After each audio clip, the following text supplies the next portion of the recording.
big part of game design is all about reimagining the way older games work, and there's no game older than rock, paper, scissors.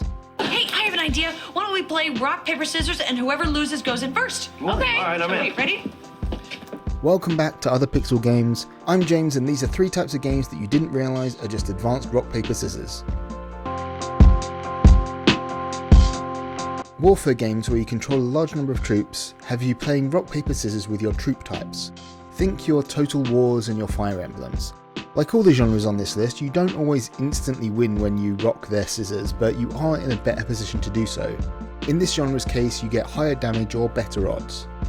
When you take the Total War games for example, the best case for rock, paper, scissors is the Spearman, Swordsman, Cavalry triangle. Swordsmen are able to beat Spearmen because they can get in between the spears and inside their guard.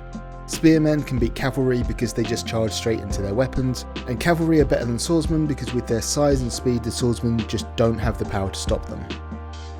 In the Fire Emblem games you see a similar triangle between swords, axes and lances. They also take it a step further by having a troop style weapon triangle. Ranged troops like archers and mages are weak against melee troops, flying troops are weak against ranged troops, specifically archers, and ground melee troops are weak against flying, though that is sometimes more because of the flying enemy's manoeuvrability, letting them move around the map quickly when the ground forces can't. This strengths and weaknesses system in rock, paper, scissors format makes for a much more interesting strategy in this type of game, forcing players to use and develop multiple different types of troops rather than sticking with just one thing that they like. When I say RPGs, I'm mostly talking about turn-based elemental RPGs, things like Pokemon, Persona, and even the Final Fantasy games. These games use big elemental weaknesses, resistances, and immunity grids. Fire types are strong against grass types are strong against water types, and then water types are strong against fire. Just like in the Warfare games and OG Rock Paper Scissors, they have the loop of weaknesses, but they extend it further to be less a triangle and more a big ball of wibbly wobbly, timey-wimey stuff. Started well, that sentence. It got away from me, yeah.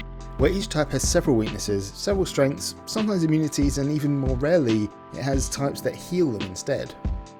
But they didn't stop there with their advancement on rock, paper, scissors. They do one other thing. Rather than linking the typing to just the units like Warfare games, making it so a fire type is all about fire, it's split into the characters type and the attacks type, so you can have a fire type character who's weak to water, but they might somehow have picked up some lightning attacks that can be used against the water type. So what makes this interesting?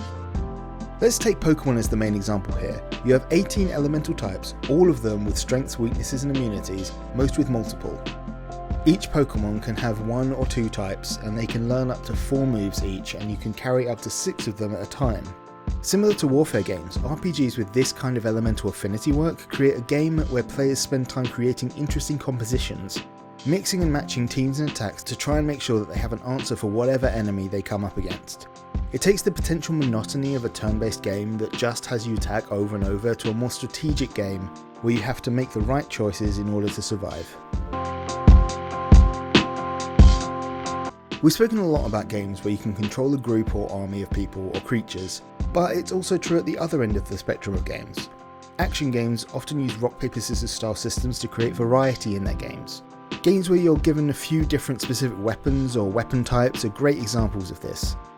Sometimes it's really straightforward, like in Ghost of Yotei where the twin swords are great against spears, the spears are great against the kusarigama, I apologise if I butchered the pronunciation of that, and the kusarigama is good against shields. But it's also true in less straightforward ways, like in the modern God of War series, where your fast blades of chaos are great against high damage enemies, your high damage Leviathan axe is great against defensive enemies, and your defensive shield is great against fast moving enemies.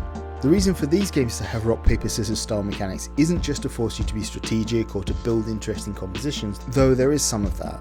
It is after all easier to kill certain enemies with certain weapons, but there's a deeper reason for an action game to do it, and that is to offer variety in the gameplay. If you play an action game long enough, the mechanics start to become a chore. You're fighting enemies over and over with the exact same mechanics, but giving you this rock, paper, scissors style forces you to do something a little bit different and give you some variety in the gameplay. There are tons of games that take inspiration not just from each other and rock, paper, scissors, but also from other older games, and there's a very good reason for that. It makes it easier not just for the developer but for the player. If you've seen something before, then you understand it more easily. It's exactly the same thing I spoke about with twists in game design. If you've already got some understanding, it's easier to get the rest. So go out there and make a game based on the playground game tag. See how far you can push the concept of red light, green light. The best games can come from the most elementary of places. Don't believe me? Well, what is Fortnite if not an advanced game of tag where everybody's it? Thanks for watching. If you enjoyed this video, please leave a like and subscribe so I know to do more like it. If you're looking for more videos, here are 2 more on the left. The top one is a video about what I think made Expedition 33 a success at the Game Awards, and the bottom one is a video that YouTube thought you'd like.